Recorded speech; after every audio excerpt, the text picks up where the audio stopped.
Shalom hermanos, bienvenidos a un vídeo más. Hoy voy a entrevistar a Miriam, que es la esposa de Aarón del vídeo anterior. Allá vamos. Shalom, hola Miriam. Hola, hola. Preséntate y cuéntame cómo fue tu historia de conversión a Cristo y tu trayectoria con Él, ¿vale?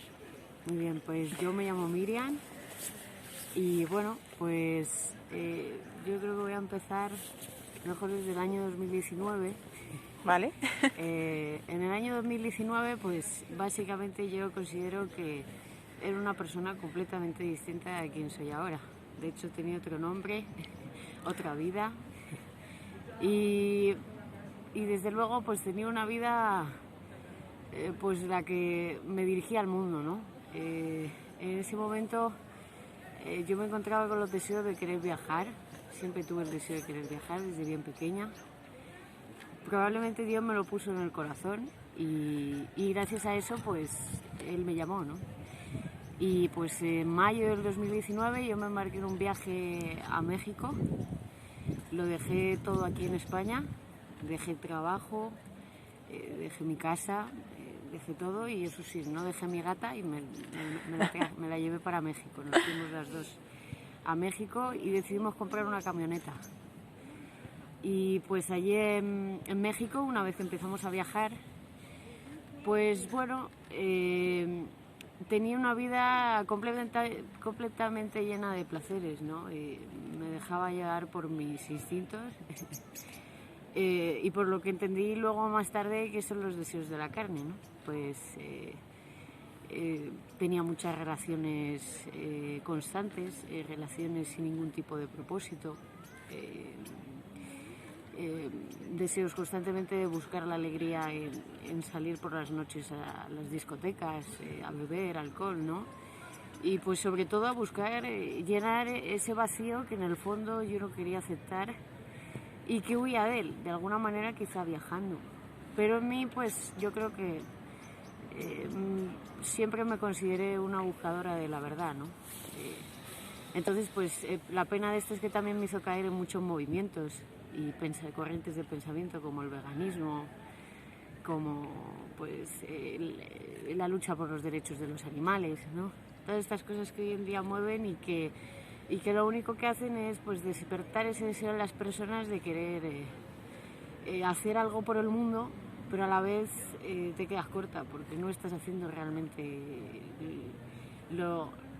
el propósito real, ¿no? Se queda corto y en cierta manera lo haces a través de asociaciones que no sabes al final, luego a la larga, si realmente hacen el trabajo que te venden, ¿no?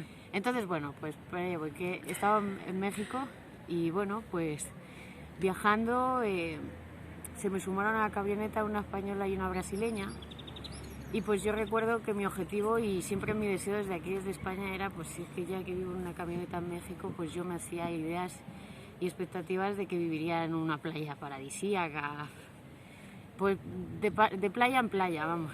Esa era mi visión. Pero pues Dios tenía otra para mí, completamente opuesta. Acabé en un pueblo de la Sierra Sur de Oaxaca, porque una de estas chicas que me acompañaban en la camioneta me convenció porque este lugar era famoso entre los viajeros, entre los mochileros que acudían a consumir hongos alucinógenos. Pero vamos, yo no tenía ningún tipo de interés por los hongos. La verdad que dentro de lo que cabe yo pues pude tener otros placeres, pero nunca caí especialmente en las drogas. Y casi siempre tuve bastante decisión en cuanto a eso, ¿no? Gracias a Dios. Y bueno, este pueblo se llama San Mateo Riondo y se encuentra, creo que lo he dicho ya, en la Sierra Sur de Oaxaca. Y pues acabé allí y estuve viviendo por un periodo de unos 8 meses en el pueblo, en las inmediaciones del pueblo. Y pues allí con el tiempo decidí quedarme, porque pues bueno, en general algo de las cosas, a pesar de que yo quería playa, pues me gustó mucho la montaña, ¿no? Siempre me gustó mucho la montaña. Y pues me enamoré realmente de poder estar con la camioneta en la montaña, los cielos completamente limpios y esas noches y esas estrellas, pues realmente decidí quedarme. Pero en ese pueblo conocí a un chico y pues este chico, como pues otras relaciones de más, pues acabé en una relación tóxica. Esta persona y yo nos fuimos, alquilamos una cabaña y estuvimos viviendo durante 8 meses. La verdad es que aprendí muchísimo de la montaña. Eso no puedo, o sea, no puedo negarlo, ¿no? Pero claro, esta relación empezó como muchas otras. Esta persona era alcohólica y yo, en cierta manera, quizá por las situaciones en las que Dios me llevó en mi vida, siempre me sentía como en el deseo de querer levantar a personas necesitadas. Y esto se acabó convirtiendo en una carga, porque esta persona, aparte de ser alcohólica, me trataba mal, pues estaba constantemente depresivo y en la cama tirado casi todos los días. Todos los días tenía que tirar yo de él. Y empezaron a moverse cosas. Antes de que llegara la pandemia, empezaron a acercarse personas que vivían ahí en ese pueblo, que me hablaban de un lugar que estaba como a 7 kilómetros del pueblo, que llamaban El Refugio. Y este lugar decían que, a mí me llegaban historias de que llegaban personas drogadictos o toxicómanos a rehabilitarse, o hippies que venían y acababan mal de consumir hongos y los metían ahí y eso. Vale. Y yo decía, wow, no sé cómo.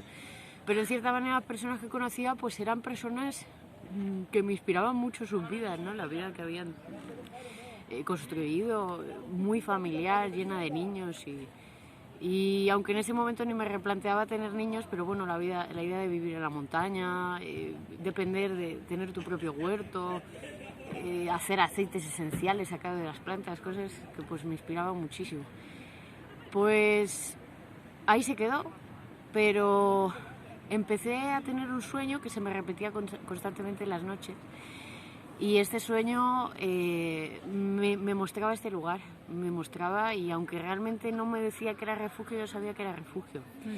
Y se me presentaban las personas que lo dirigían, porque a mí me habían oído hablar que lo llevaban una alemana y un mexicano. Por aquel entonces yo ni era creyente, ni mucho menos. Yo más blasfemaba de Dios y me reía por encima de él y bueno, por no decir peores cosas, era muy vulgar y hablaba muy mal. Entonces, yo empecé a tener un deseo muy grande, hasta una obsesión, de que si no me iba a este lugar, que tenía que ir a este lugar. Se me metió en la cabeza, tenía que ir a este lugar, pero ¿qué hacía? Pues dejaba que el tiempo pasara, primero porque no sabía qué hacer con esta persona, no sabía cómo dejarle, no sabía si estaba bien, no me quería quedar sola, por ese miedo y ese vacío de no quedar sola y acabar con personas que no tienen ningún sentido. Y pues al final Dios, doy gracias a Dios que mandó una pandemia. Hay de las personas que dirían que la pandemia no les sirvió de nada, al contrario, que les amargó más. Pues yo doy gracias a Dios que la pandemia llegó, porque Él me condujo al lugar donde tenía que llegar gracias a la pandemia. Entonces, una mañana de abril, no me acuerdo exactamente el día, creo que un 27 de abril del 2020, en el pueblo donde yo vivía anunciaban todas las noticias a través de un megáfono y yo me enteraba desde mi casa de todas las noticias, de si llegaba las frutas, de que si llegaba un médico, que si llegaba tal. Y recuerdo que dijeron que ese día quedaba terminantemente prohibido por normativa mundial, no sé cómo decir, que ningún extranjero transitara por el pueblo. Total, que de la noche a la mañana yo no podía salir de mi casa, no podía caminar por las mismas calles por las que había caminado libremente y me tenía que quedar en casa. Entonces, pues a mí me dio un poco igual eso y pues decidí salir. Y unos días después, creo que en esos días, conocí a una chica que llevaba una chocolatería ahí en el pueblo y tuvimos tanta amistad que me acabó diciendo que ella vivía allí, en este lugar, ¿no? Le mencioné mis sueños, le conté mis sueños y me dijo que me invitaba, que el día de 1 de abril que me pasara y que me invitaba a comer. Y pues todo esto, con el paniqueo que había en el pueblo, tuve que agarrar mi mochila el 1 de abril, bueno, pues sabiendo y advirtiendo a esta persona con la que vivía que lo sentía mucho por él, pero que realmente o bien venía conmigo, porque yo creo que este lugar sé y sabía que le iba a ayudar, o tenía que dejarle ahí. Yo necesitaba un tiempo y tenía que ir a este lugar porque realmente lo sentía. No sé qué me llamaba, pero lo sentía. Entonces, pues, su respuesta fue que él sabía que en ese lugar, bueno, creo que su respuesta fue que en ese lugar le iban a hacer cambiar y él no quería cambiar. Entonces, pues, básicamente agarré mi mochila y me fui con una chica y otro chico que estaban muy relacionados con este lugar. Me acompañaron y pues nos fuimos medio pues entre bosque y no podíamos pasar por los pueblos porque estaban llenos de, bueno, habían puesto restricciones, retenes por todos lados. Y pues acabé en este lugar el 1 de abril, yo aún sabiendo que ese mismo día yo aún estaba en mi cabeza el deseo de ir y ver, pero que esa noche dormía en casa. Pues no fue así. Yo llegué a este lugar y sabiendo los dueños que lo llevan, que yo iba allí, pues la tía Ela me recibió, que así se llama, Ela y José fueron los fundadores del refugio. Y pues la tía recibe a las mujeres y el tío recibe a los hombres. Y bueno, pues a mí me recibió la tía Ela, el 1 de abril del 2020. Me entrevistó y pues me preguntó que básicamente que qué onda, qué quería hacer ahí. Y que por qué venía, ¿no? Porque pues uno viene allí por algo, no viene por ahí por amor al arte. Entonces pues yo le comenté mis sueños y bueno, pues ella pues interpretó que algo tenía que hacer allí, que yo tenía que averiguarlo. Entonces pues me dieron la oportunidad de quedarme, pero me dijeron, claro, yo le dije que bueno, tengo que ir a recoger mis cosas y mis maletas y mi camioneta y mi gata, que todo está allí. Pues me dijo que hoy, en ese mismo día, había recibido un comunicado del ayuntamiento que por orden del COVID ese mismo día tenían que cerrar las puertas y ya a partir de mañana no podía entrar nadie más. Entonces o bien me quedaba o bien se me perdía la oportunidad.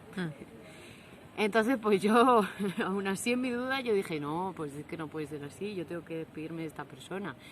Pero claro, Jimena, que fue la chica que me invitó a comer allí y que me animó a ir a este lugar, me dijo, es tu oportunidad, quizás sea lo que cambie tu vida. Pero yo sentía que tenía que ir a este lugar porque sabía que en el fondo de mí se me repetían muchísimas cosas que me estaban haciendo daño y me iba a acabar destruyendo, ¿no? Entonces pues decidí quedarme y bueno, pues lo que sucedió a partir de ese día, 1 de abril del 2020 en adelante, son cosas que a veces son difíciles de explicar, pero bueno, pues empecé a experimentar cosas muy anormales, ¿no? Completamente que no pueden ser nada más que obra de Hashem, ¿no? O sea, completamente divinas y paranormales también. Porque yo desde ese día que entré estuve una semana que no entendía por qué, pero no paraba de llorar. Yo llegué allí súper dura, es algo que comprendí más tarde, después de pasar por esa semana sin parar de llorar. Pero yo llegué completamente dura, con un escudo, completamente fría del mundo. Y lo que en cierta manera me estaba enseñando Dios es que realmente yo no podía vivir así. Tenía que ablandarme, tenía que soltarme y tenía que cambiar, ¿no? Y bueno, de ahí en adelante, pues Jimena me acogió durante un tiempo en su casa, porque ella es arquitecta y construyó su casa allí, muy chula, por cierto. Y bueno, pues luego más tarde me dejaron un espacio en el albergue. Voy a explicar qué es este lugar mejor, porque si no... El refugio es un centro. Si tú llegas a la Sierra Sur de Oaxaca y caminas por las calles de tierra hasta donde llegan al pueblo de San Mateo, ¿vale? Hay un cartel que pone refugio, centro de restauración. Okay. Bueno, yo en su día cuando lo vi por primera vez yo creí que era un centro de restauración de muebles, pero luego comprendí que es un centro de restauración de corazones. Vale. La tía Ela y el tío José, ella es alemana y él es mexicano, fundaron este lugar hace más de 30 años, después de tener un encuentro espiritual con Dios, un encuentro muy fuerte. Básicamente yo no podría explicar el testimonio de ellos porque si no me abarcaría toda otra hora.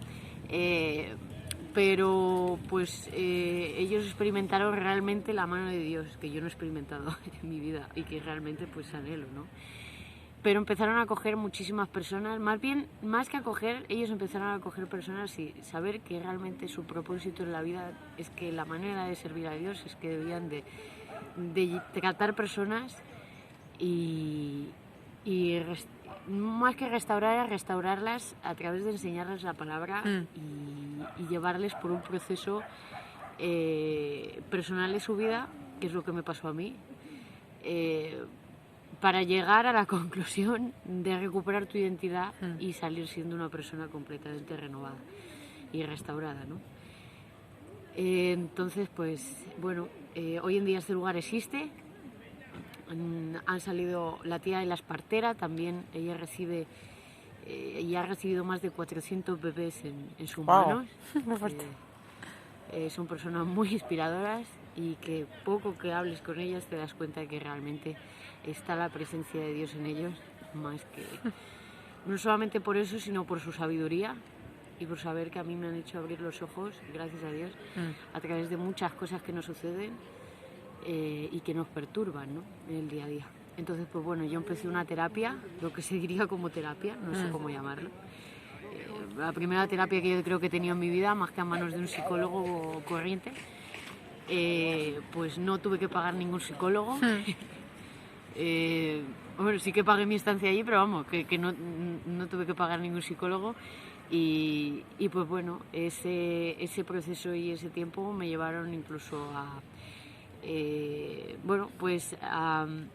tuve que hacer varios ejercicios personales. Tuve que escribir la historia de mi vida, que me llevó 6 meses. ¿No? Y yo creo que aún así me quedé corta. De alguna manera yo comprendí a través de ese ejercicio que Dios me estaba haciendo volver a pasar por los eventos de mi vida en los que me habían quebrado, ¿no? Y yo misma me había quebrado. En los momentos de mi vida en los que me apagaron la luz. Y tuve que volver a pasar por ellos, sufrir por ellos, pero pues bueno, entender el pecado que hice y ver el daño que hice y de alguna manera restituirlo con el amor que Dios puso en mí, porque aparte pues en ese momento asistíamos los martes y los jueves a una enseñanza que los tíos daban en su casa. Entonces nos sentábamos alrededor de un fueguito en una chimenea. Él nos llamaba con el shofar en todo el recinto, porque era un rancho. Nos llamaba con el shofar a las 8 de la tarde y nos reunía a todos a las 8 a dar una enseñanza bíblica. Yo la primera vez que escuché la palabra del tío, pues yo recuerdo que me quedé... Yo recuerdo, hablaba de cosas en hebreo, yo recuerdo que lo primero que pensé, madre mía, ¿dónde me he metido? Me he metido en una secta.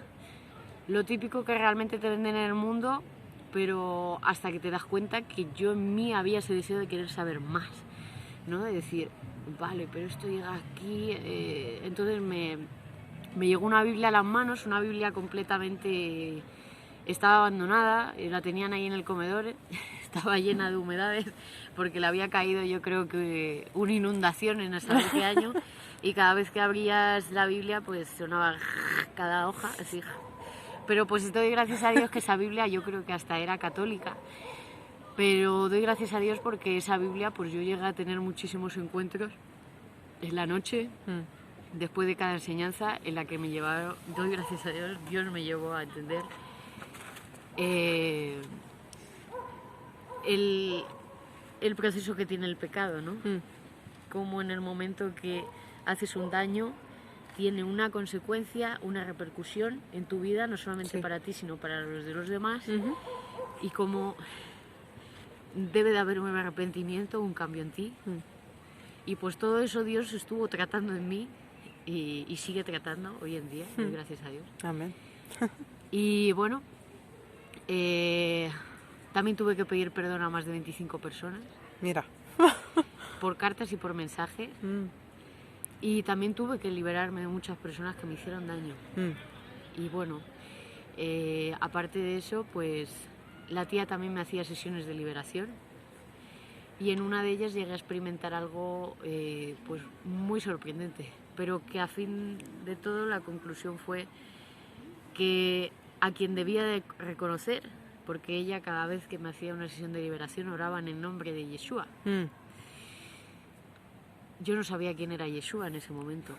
Entonces, pues recuerdo que esa sesión de liberación me llevó a tener un susto muy grande, porque se me llegaron a engarrotar las manos y se me quedaron tan frías que yo recuerdo que me tocaba una con la otra y parecía que eran cristal y se iba a romper una con la otra. Yo creí que me iba a quedar paralítica de ese momento, pero doy gracias a Dios que pasó. Pero pues Dios esa misma noche orando me hizo entender que realmente me llevó de una concordancia a otra hasta entender el sentido y la obra que hizo Yehoshua HaMashiach hace más de 3000 años y cómo debemos de reconocerla y llevarla día a día en nuestra vida, su testimonio, y llevarlo en nuestro día a día, en nuestro vivir, para poder entender lo que hizo y cómo realmente pues es imposible que haya una restauración sin reconocer, entender y creer en la verdadera obra de Yehoshua HaMashiach, ¿no? Amén. Entonces, pues bueno, a partir de allí, pues comencé a ser una persona completamente nueva. Sin más, hasta hoy. Vale. Hasta hoy, 2 años más tarde. Que aquí seguimos. Sí, sí. Resistiendo en la lucha. Vale, ok. Por la gracia de Dios. Amén. Muchas gracias, Miriam. Pues muchas gracias, Miriam. Gracias por tu historia, gloria a Dios. Y gracias a vosotros por estar ahí. Shalom. Hasta luego.